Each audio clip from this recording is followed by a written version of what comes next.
Joined now by the contributing editor for the New Internationalist, Kelsey-Fry, and the Times senior political correspondent, Lucy Fisher. Hello to you. Morning. How do you follow a rhino on Tinder? Really We're about to find out. We are about to find out. Very carefully.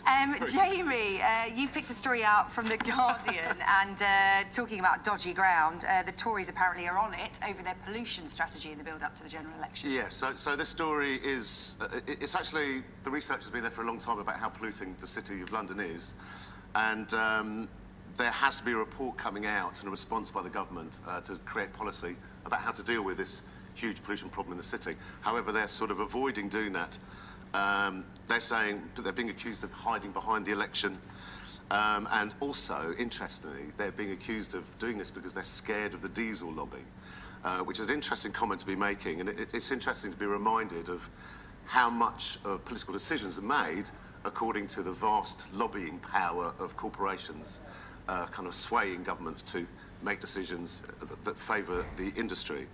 The Environment Secretary, Andrea Leadsom, defended the decision, however, by saying that they are personally deeply committed to the importance of ensuring clean air, but that it would breach the PERDA rules to publish the plans in the run-up to the election. So the PERDA rules, in other words, she's claiming that this may fall into the category of information that could affect the election one way or another. So therefore, that's why they're kind of avoiding dealing with this for the time being. I would suggest it's actually the prior reason, which is they're very frightened of the powerful diesel lobby, and also the statistics of how deeply people are affected by pollution are really, really horrific. I live just off Holloway Road, and if you go out for a while and just wipe your skin, it's black, and we're sucking that in every day. There was a few days last year where we were much, much worse than Beijing, which famously is deeply polluted. There are some streets in London where within the first week of this year, they've had their pollution content for the entire year. That's how serious this problem is. So it actually should be known about, and I think that would sway an election if the electorate were aware of how a government is dodging an incredibly serious issue. OK, Lucy, take us to the front page of the Times, more election news, and this was a story that our political correspondent Beth Rigby broke yesterday, the news that the Foreign Secretary Boris Johnson may well be sidelined in this election campaign. Yeah, it's a really interesting subject, this. Boris is so sort of ebullient, he's this famous face. Many people know him just by his first name alone. But there's a lot of controversy over how helpful he might be in an election campaign. He's quite gaffe-prone, say critics. Some cabinet ministers think it's better to sideline him, particularly after what many people thought was a rather bungling response to Russia in the wake of the awful chemical attack in Syria several weeks ago. So here we've got several unnamed cabinet ministers suggesting things like he's dispatched to lots of foreign capitals for incredibly important meetings until June the 8th. And it's interesting because it's the same dilemma that David Cameron faced, whether to deploy Boris or keep him kind of hidden away. Because he was seen as very popular and a bit of a vote winner, but as you said, it's measuring that with his prone, the fact that he's prone to gaffes. It's a hard one to weigh up, perhaps. I think that's right. I think on the sort of pro side, Boris is so popular that there could be fears in number 10 that if he's out and about a lot on the stump, it could be seen as him helping win the election rather than Theresa May being able to claim it entirely for herself. But on the con side, I think also his involvement and popularity in the EU referendum campaign, the controversial pledge to give £350 million extra a week. They don't want to drag all that up again. They don't want people asking him about that. And he's not being sidelined completely. He's doing a speech later this week, I think, and doing a round of TV interviews as well. So it'll be interesting to see what he has to say. Yeah, of course, the Conservatives have denied that he is being sidelined. Jamie, in the Daily Mail, this is the Asperger's hacker who's won the right to appeal his extradition to the United States. Yeah, this is great news. So Laurie Love, interestingly, he is the son of a vicar. So we have the daughter of a vicar running in the election at the moment. But he is the son of a vicar who's obviously chosen a different path in life to Theresa May. And Laurie Love is famously Asperger's, and he's going to be extradited to the US at the moment. And he's looking at 99 years, I think it is, in prison there for hacking the US system. He's been accused of hacking into the Federal Reserve Bank and the US Army and the Department of Defence. However, the authorities have yet to produce any evidence since his arrest 4 years ago. And he has a very high risk of suicide as well. So I think the main point here is this is a young man who is very much in danger of being locked up for the rest of his life, and as we say, could commit suicide, very likely to commit suicide in there. There is an enormous effort by powerful countries to persecute hackers. Now, hackers got a very bad name for good reasons, but there's a lot of people out there who've actually, you know, famously Edward Snowden and Chelsea Manning, and they are actually doing a hugely important service to humanity, because while our privacy is being invaded by states, states are doing everything to make sure that people actually don't know what they're doing. And people like Laurie Love should be celebrated. In fact, his sister said something brilliant. Her quirky brother, because he is a very unusual character, should instead be hailed for his expertise in exposing weaknesses in cybersecurity. In another world, he'd be honoured by the Queen, the 30-year-old said. It's a very, very important point. Hackers do expose our vulnerabilities, and very often, hackers like Laurie Love end up working for governments to protect them from really dangerous cyber attacks. But the main point is, people like Laurie Love and people like Edward Snowden, people like Chelsea Manning, they really, really should be celebrated, because they are actually holding governments to account when they don't want to be held to account. Okay, I'm sure people will share your views and also you know, rally against them. Let us know what you think. news@sky.com. Should hackers be celebrated to a certain extent? Lucy, take us to The Sun. Who cares wins is their headline. The government is going to target social care spending in their manifesto. Yes, Theresa May yesterday gave us the strongest indication yet that this is going to be a real centrepiece of the Tory manifesto. And it's just a really tricky issue. I mean, in the lead up to the budget in March, it was kind of one of the major topics people were talking about. Philip Hammond gave a whopping £2 billion extra towards social care special fund in the budget, but that was just deemed a sticking plaster. Incredible in a way that amount of money is sort of deemed, you know, going to be a drop in the ocean. So it'll be interesting to see what she comes up with. I mean, people are talking about possibly a Japanese or German-style model where people pay into a special insurance fund for later in life. But something's got to be done. I think the 2012 level of over 80s in the UK is set to double by 2030. So it's a pressing issue. Well, Jamie, it's interesting, isn't it? We are hearing a lot of things in the run-up to the election about the NHS. Obviously, Labour saying you're going to get a pay rise. The Conservatives saying we're going to invest more in social care. There are a lot of sound bites and a lot of people wanting to do good, but we rarely get any detail, do we, about how they're actually going to do it? What you mean in terms of how they'll fund these promises? Yeah. I think Jeremy Corbyn's pretty clear about how he's going to do that. I mean, hopefully a lot of the public are aware now of how much money is being robbed from this country by huge corporations avoiding paying tax. And also... The corporation tax can't plug all of the holes in the NHS. It can plug, I'd say half of them. You could probably plug the other... trusts. Sorry, beg your pardon? As in, the corporation tax alone can't fund the NHS.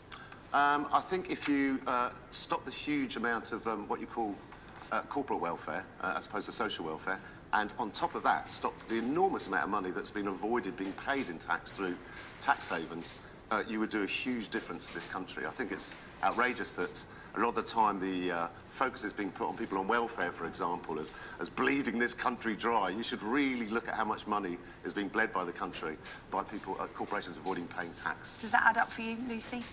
I'm not quite sure the sums there with corporation tax alone. It's always a balancing act, isn't it, between when you tax corporations, which in many ways are wealth creators and create jobs for, you know, millions of Brits. You have to balance taxation with disincentivising business from expanding growth in the economy. So it's a tricky issue. Do you think that tax avoidance is something that should be addressed?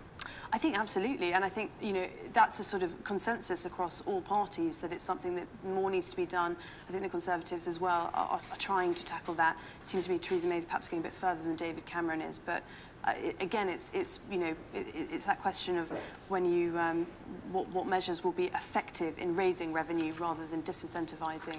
Definitely. Do you think, by any chance, that Theresa May's, that the job of Theresa May's husband would have any influence on the kind of decisions around tax avoidance? If you have a major hedge funder as the husband of the Prime Minister, working for a £1.3 trillion hedge fund that exists on functioning as a tax avoider, do you think that may sway her decisions in any way? Well, I'm sure it gives her some particular insight. It's interesting conversations. It is, absolutely. Yeah. But I think if you also, I'm not sort of here to sort of advocate for any particular person, but, I think certainly when you look at the sort of register of people coming in and out of number 10, meetings with Minister, there are stakeholders, it does seem to be, from across civil society, from charities, from campaigners, as well as big business, absolutely. Okay, we're going to have more stories from the newspapers after this short break. Do stay with us. Police Assistant Commissioner Mark Rowley there, and our crime correspondent Martin Brunt is here with us now. And Martin, this significant line of inquiry, what are you making of it? He wouldn't say what it was.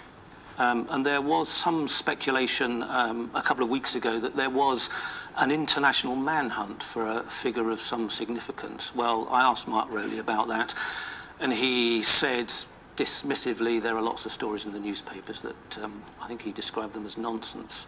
So it would rather suggest that that wasn't what they were looking for, somebody who was living abroad and couldn't be found for one reason or another. A year ago, the former commissioner said there was one piece of work still to be done, and when that was finished, if it didn't come up with an answer, then that would be the end of the investigation for Scotland Yard. I don't know whether Mark Rowley was talking about the same piece of work, but if he was, they've had a year at it, and it still hasn't provided the answer. I did that interview with Mark Rowley. I never really got in 40 minutes with him any sense of any great confidence or even optimism that they were on the verge of finding out what happened to her.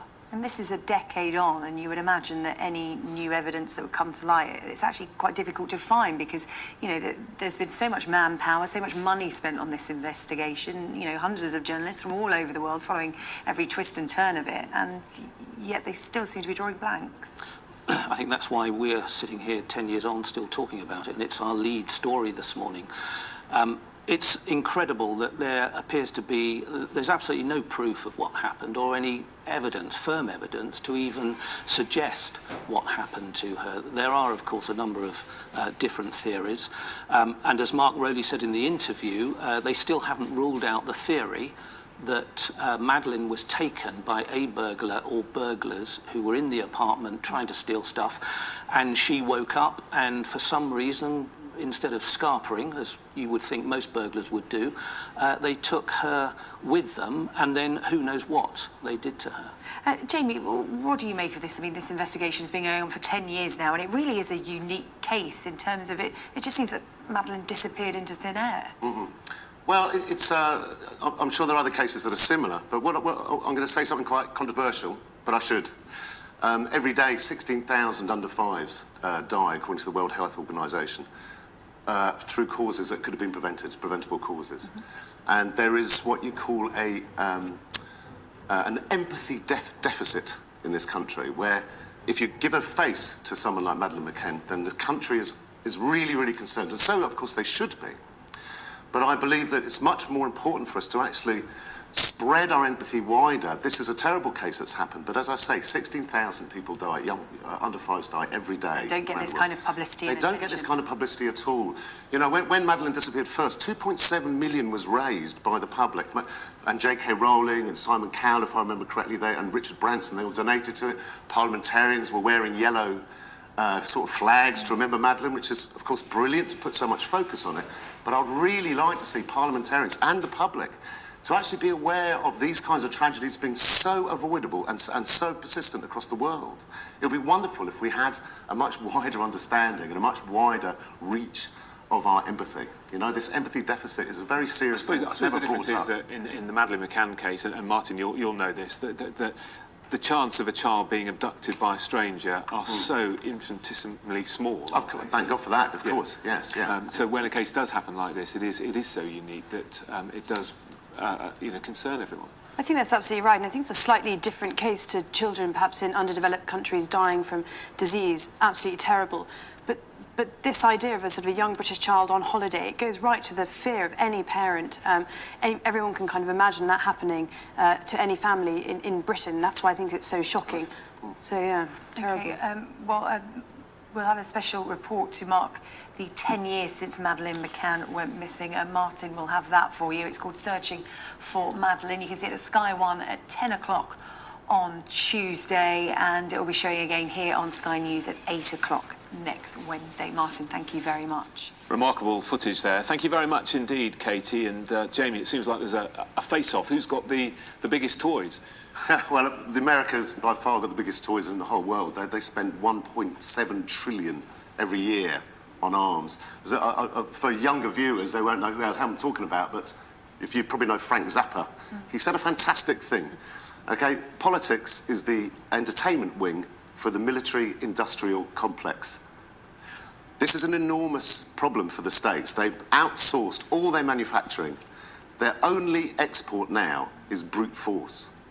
Can you imagine being South Korean? It's, for us, when we see this news, you know, we see news like this, well, not world danger, Armageddon news, but we see wars all the time, but they're always far, far away. Imagine being there. How absolutely terrified you would be at the moment. It's on their doorstep. It's on their doorstep. And I think very often we can disassociate ourselves from, you know, what our foreign policy is doing around the world. It's horrific. You know, it really is important for us to rein in this saber-rattling madness and become a species where we actually don't waste our time and money and expertise on threatening people and using brute force to control this world. There are far better ways that this species could survive. I'm speaking as an internationalist, and I know that it may be completely off what most people usually say, but this commentary is what's really important. We have to find a better way.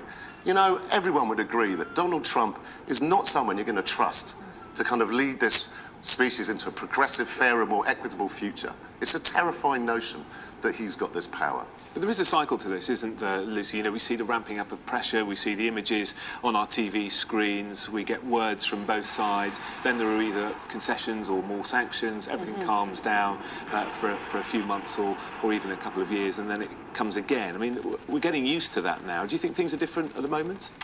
It seems to be a particularly stark escalation this time, and obviously as North Korea gets closer and closer to being able to develop the kind of nuclear missiles that could potentially hit the United States, the stakes really do rise. I think the interesting thing in recent days is that China has entered the fray and told North Korea, stop provoking the US, don't have more missile tests that are going to aggravate them. And I think that's really what Donald Trump's sort of been trying to do here, get China to become involved, be more of a kind of player in the region so that the US doesn't have to be the policeman in that area. Okay, Lucy, Jamie, thank you for the moment. We're going to take a quick break. Still to come, we're going to be discussing Maria Sharapova as she returns to action today. We'll be talking about the controversy over her return.